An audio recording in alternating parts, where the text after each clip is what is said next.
waliwo omuyimbi bamuyita Geresom Wabuyi yeeyita Gravity omutujju. Simulabangako nze okujjako ku TV. Lwaki ayimba ezo ennyimba eziwemula abantu? Kati ovudde mu kukuza ekitone ozze mu kwesisiwaza abantu n'okubeesittaza awugenda. Lwaki oyo Gravity omutujju atuwemula? Waliwo n'omulala bamuyita Yasini Mukasa. Ate n'oyo we waffe eri Buddu. Ab'e-Buddu tutera kwekola ebyo yeeyita Lili Puzzle. Ebyo ebintu bayimba byaki? Era oyo Gravity omutujju mwabakola ku BBS. Ezo ennyimba ze saagala kuziwulira ku BBS ne mu aba radio CBS. Saagala kuziwulira gwanaaluzannya gwenja okunenya. N'abantu n'abasajja be basobola okujja okulaba ku kitundu kyange njaguza emyaka 42 nga nkutte endongo eyo ebuulirira n'okusanyusa Mukama wange.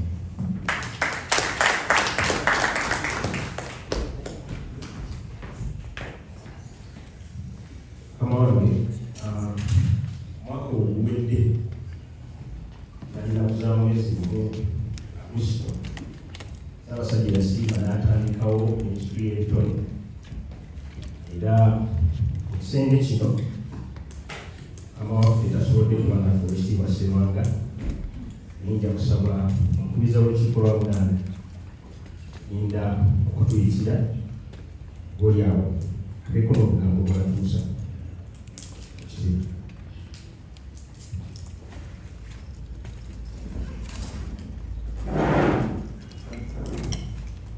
Mukama wange era bwe tuba twogera Katikkiro tugamba Oweekitiibwa ennyo kubanga ne mu Lungereza bateekako right honorable tugamba kati ne Oweekitiibwa ennyo kubanga tetubalirwa kitiibwa naye yasinza ekitiibwa. Mukama wange Oweekitiibwa ennyo buli muntu lwandibadde mutono eyongere emyaka gyange mukulu Ssebatta kubanga bwe yatandikiranga nange ndi mu nsi tetwazinanza mazina ge gonna ne tunyumirwa era tunyumirwa nnyo wewano bwenna kulabye nesanyuka naye emyaka nze tusinzaako naye Mukama wange n'ebigambo ebyo tukusaba ekisibu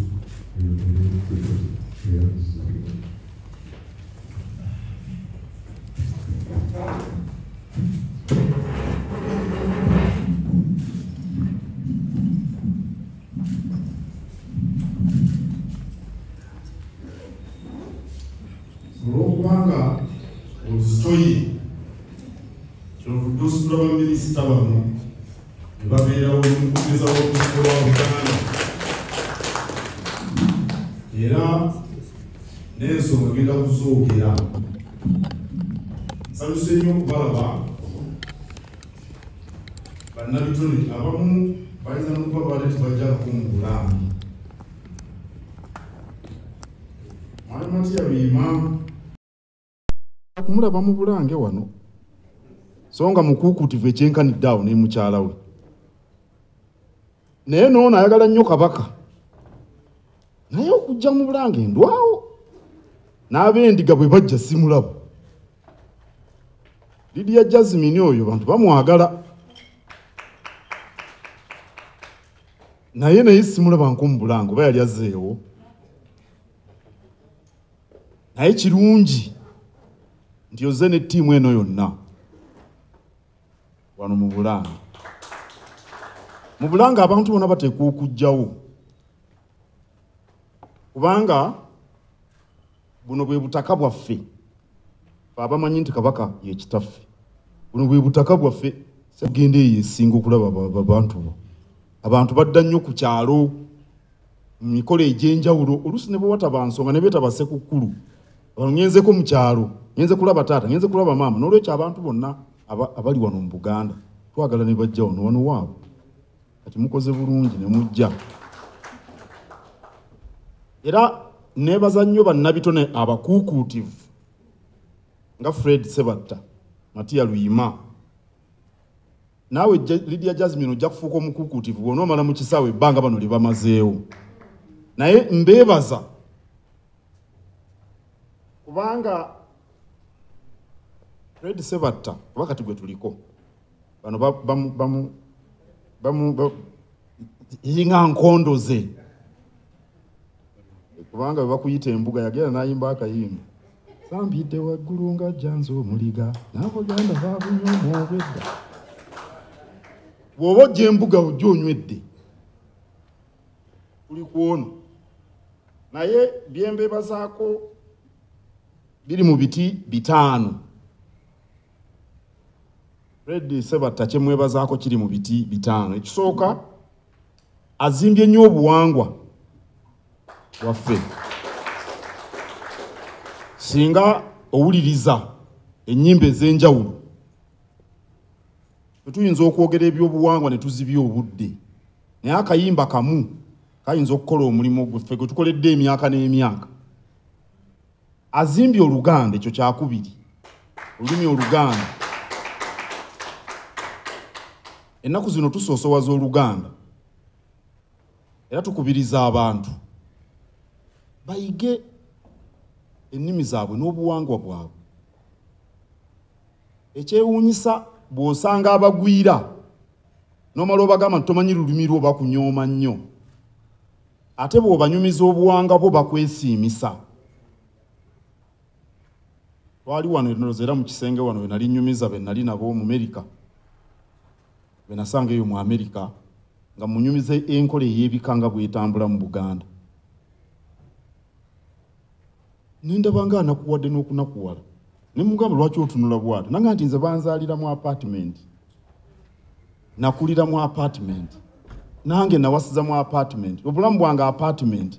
Oyinza okuga nti apartment bwe buwangwa bwange, naye gwe bino byonna byombuulidde ffe tulinga abali mu bbanga. Musajja mu Amerika muzungu, naye ate osanga abantu abaffe bekyo nga tebakimanyi.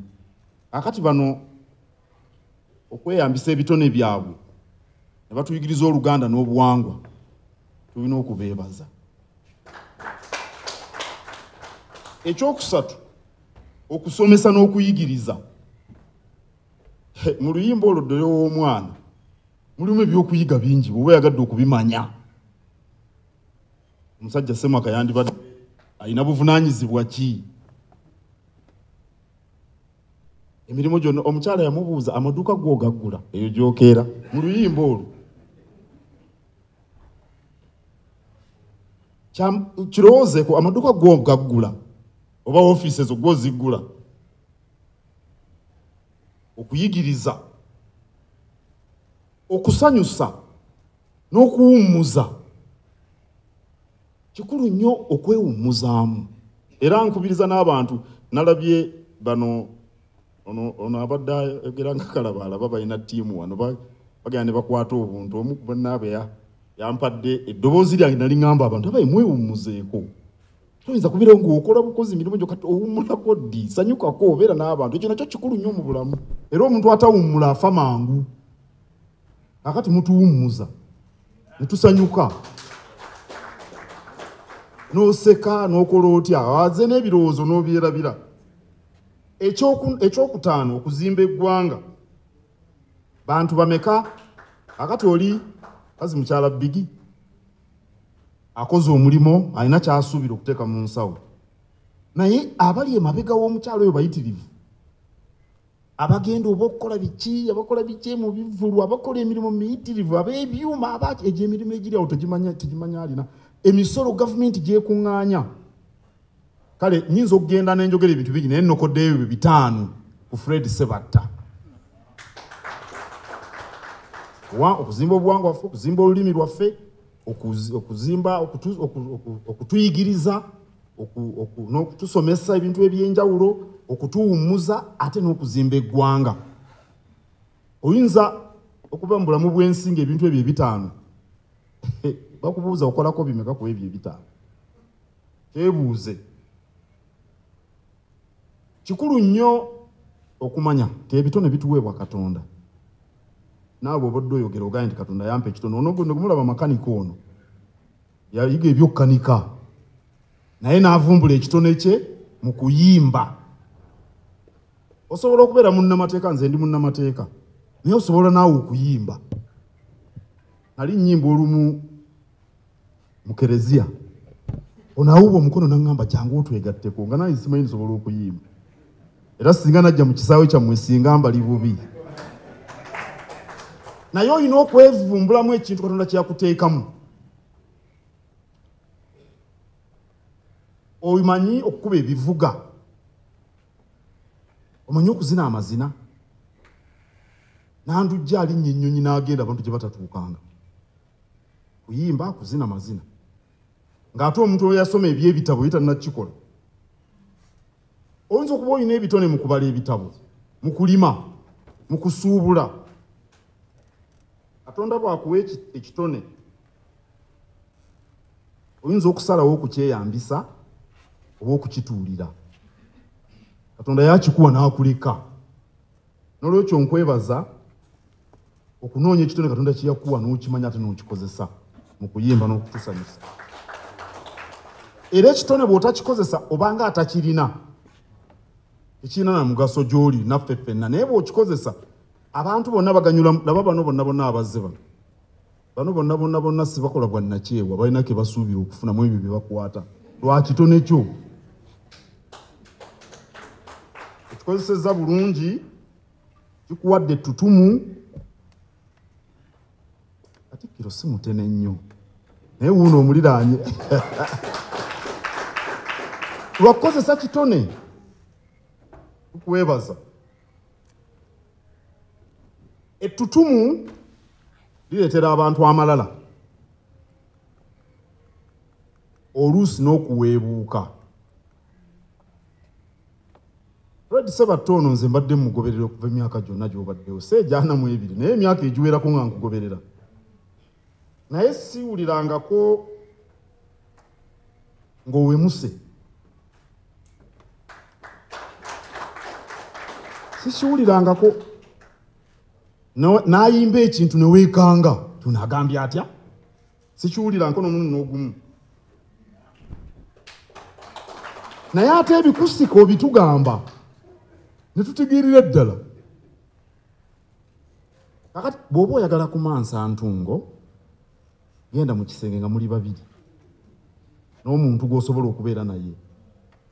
Okuwemula kubeerawo nga muli susa abantu babiri, ate nga muli mu kifo ky'olukale. Naye bw'obeera mu kifo ky'olukale obeera mugwenyufu. Bw'oyogera ebitajja ku mmere, omwana kintu kyakubuuza n'omugamba abadde ategeeza kitabo, naye nga naawe olimba. Siraba lwaki omuntu ng'alina ebitone yandivudde mu ky'okkuza ebitone ate n'adda okwogera ebyesisiwaza abantu. Waliwo omuyimbi bamuyita Geresom Wabuyi, yeeyita Gravity omutujju. Simulabangako nze okujjako ku TV. Lwaki ayimba ezo ennyimba eziwemula abantu? Kati ovudde mu kukuza ekitone ozze mu kwesisiwaza abantu n'okubeesittaza. Era ekiruubirirwa kiki? Kufuna tutumu. Abantu bayinza okukubira enduulu bwewemula naye we bikoma, kubanga ekikula amangu era kifa mangu. Singa Fred Ssebatta yali atuwemula emyaka 4 egiyise, teri muntu ayinza kumwesembereza. Ate ne bw'oyagala kwogera bikusike osobola okubyogera. Abo abateekeddwa obitegeera ne babitegeera, naye nga togambye mwana nti wano vaawo genda. Lwaki oyo Gravity omutujju atuwemula? Waliwo n'omulala bamuyita Yasini Mukasa, ate n'oyo we waffe eri Buddu. Ab'e-Buddu tutera kwekola ebyo byeyita liri paazo. Ebyo ebintu bayimba byaki? Ebintu eby'okuyimba bingi nnyo. Tulabye abantu bano nga bayimba. Lydia Jasmine osimuulirangako ng'awemula. Naye alina byayimba. Nenda abantu balina obubaka bwaweereza. Naye ng'ate abavubuka byayimba byonna babyagala. Lwaki omuntu omulala alowooza nti byayimba tebajja kubyagala? Kyagala kwewa budde. Kyagala kwesembereza abaludde mu kisaawe. Omulimu guno ogw'ebitone muzibu nnyo, abantu tebakimanyi.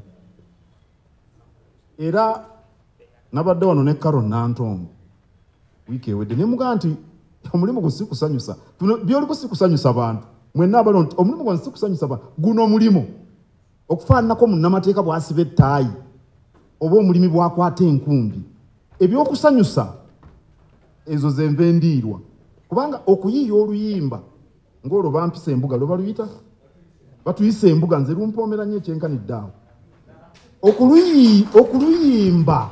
okuluyiiya ebigambo endongo egendamu amaloboozi mulimu munono nnyo ekyenkanidde awo okuggyako nga weewaddeyo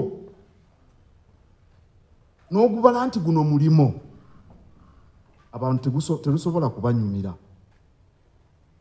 naye tumanyi nti mu kusanyusa mubaamu ebikyamulakyamula abantu ekyo kibeerawo namwe ne bwe muba muyimba nalaba Matiya Luyima nagenda okumulaba wano mu Bat Valley ne mukyala we ne babaleeta neyo ne mbagamba babaleete nali ngenze Kyaggwe eyo ne babaleeta balina bwe basuulamu n'omanya nti baagala tuzuukusa naye ng'ate teweesisiwadde awo nno abayimbi naddala abavubuka mbakubiriza bwe muba mwagala okukuza ekitone n'okukiwangaalirako ebyokuwemula mubijje mu nkola zammwe era sitwagala kuwulira ddala nnyimba ezo za buwemu era oyo Gravity omutujju mwabakola ku BBS ezo ennyimba ze sisaagala kuziwulira ku BBS ne mu aba radio CBS saagala kuziwulira gwanaaluzannya gwenja okunenya kubanga saagala bali abewaffe gye nava ebuddu bambuuze nti biki ebigenda mu maaso ye Ssaabasajja Kabaka bwankubira essimu mugamba nti naye kiri eri bo bwe baba baagala okukyusa bakyuse ndowooza nti ebitone babirina naye bapapapapa baagala tutumuli amangu ebitone babirina bagende empola n'obugumiikiriza bajja kutuuka ku buwanguzi nga bwe bababuulidde nawandika ekitabo kino Ettoffaali nga nnyumya olugendo lw'Ettoffaali lwazuukusa Buganda naye ekizimbe ekyo Masengere mwobadde oyogerera kyava mu Ttoffaali eyabadde akwokya ebibuuzo bamuyita DJ Walewale MC Walewale kirenzi kito simanyi oba kimanyi n'eby'Ettoffaali teyakutegedde teeka ettoffaali ddene ku mulimu ogwo era nateeka n'ekifaananyi kya Lord Fred Sebatta mu kitabo kino kitabo kino nze nakiwandika nze kennyini nga mwebaza kubanga abantu bayimba ennyimba nnyingi ezifa ku ttoffaali era omukulu ono y'omu ku bo n'emirimu gye nkola era ekifaananyi kino ne nkiteeka wano nga bwe mumulaba wano era ekitabo kino ngenda kimutonera nga nkiwandiise bw'anaava mu konsati atuule akisome ojja kukiwoomerwa ojja kutegeera n'amakulu amakusike ddala agaali mu ttoffaali kwali kuzuukusa abantu ba Buganda okubalaga nti tusobola okwerwanako ne twekolera ebintu byaffe ekizimbe ekyo mukiraba kya myaka kyali kibaddewo emyaka 4 tetwakizimba ono y'omu ku baakizimba ekitabo kino ngenda kukikutonera konsati ya Lwakutaano sijja kusobola kubeerawo naye ow'ekitiibwa Twaha Kaawaase omumyuka wa Katikkiro asooka yajja okukulembera ekibinja ky'abaminisita bajja okubeerawo omanye emirimu gyange mingi ate oluusi oba walagadde abantu tugenda kuba kino nga kiba kizibu nnyo baga nti ate nkyusizza bajja kugamba Lord Fred Sebatta tumanyi wa kitalo naye Katikkiro tutalowooza naffe tuli ba kitalo naye mmanyi nti abantu bajja kujja bangi bano bonna bajja kubeerayo emyaka 42 si kyakuzannya bano bonna abali wano tebanaba kugiweza bano balaba abavubuka watandika okuyimba nga tebanaba kuzaalibwa awo nno n'olwekyo kikulu nnyo okgenda mu kivulu kino ekitiibwa Twaha Kaawaase ajja kubeerayo omumyuka wa Katikkiro asooka n'olwekyo kijja kugenda ddala bulungi era nkwagaliza ekivulu ekyessanyu ampandikemu amannya go mu kitabo kino teekemu n'omukono gwange nkikukwase bategere nti toli mmere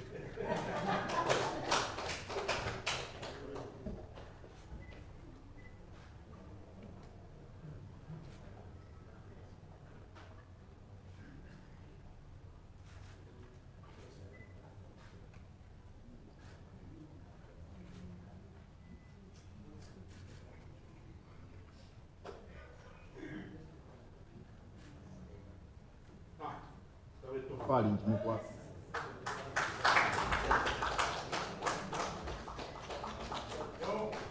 Webale wateeka ettoffaali ddene nnyo ku Buganda era tusiima.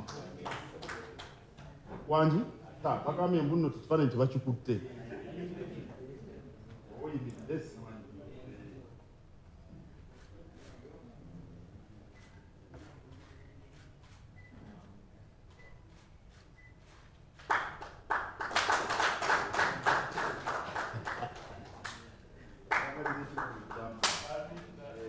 Nawulidde oyogera naye ku bizibu ojja bivuunuka. Ate ebizibu bwe bitabeerawo tugolokoka okukola era tugolokoka okukola tuvuunuke ebizibu. N'olwekyo totya myaka 42 nga wooli kati bino bye binaakulema. Kale Katonda abakuume mwenna.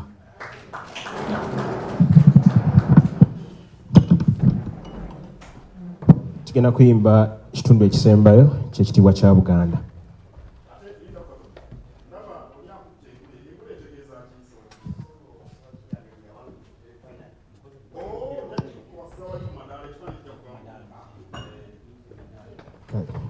Katonda omulungi ow'ekisa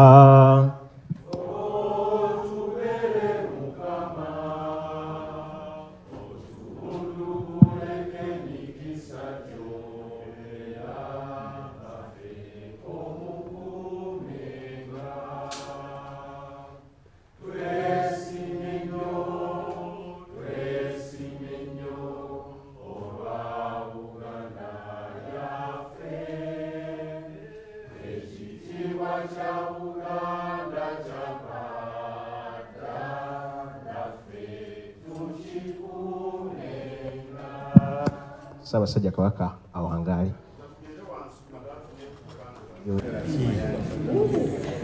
Yajjako okundaba naye tiyajja na mukyala we. Tugende ku madaala wali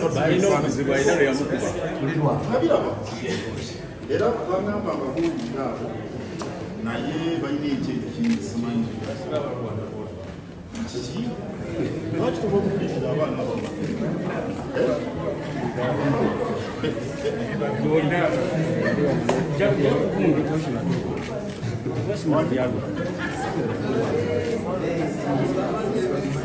kigenda kwera bimita alaba kundi akulwanaganya kikuwooli kiba naye yakuba lwaki obeera okuzimba oba obweyogera bikyamu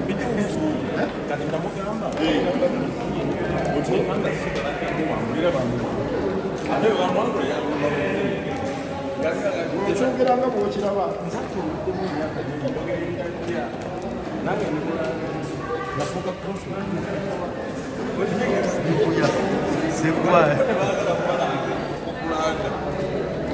sekuya lopi eryembuga omwena kujja kuzana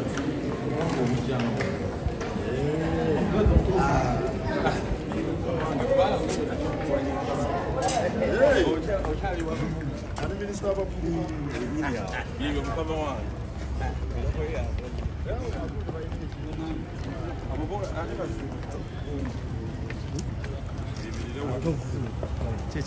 kiganda nannyini nsonga yabasemberawo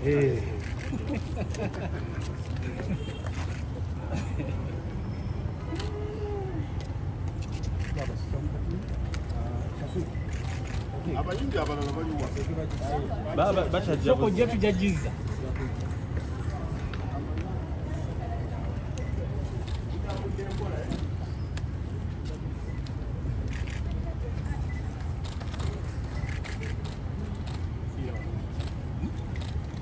waggulu ku ddala eryo Lydia ate gundi aliwo ono agende wali saidi wali ajeno bwala naye kyamanizo gwekiri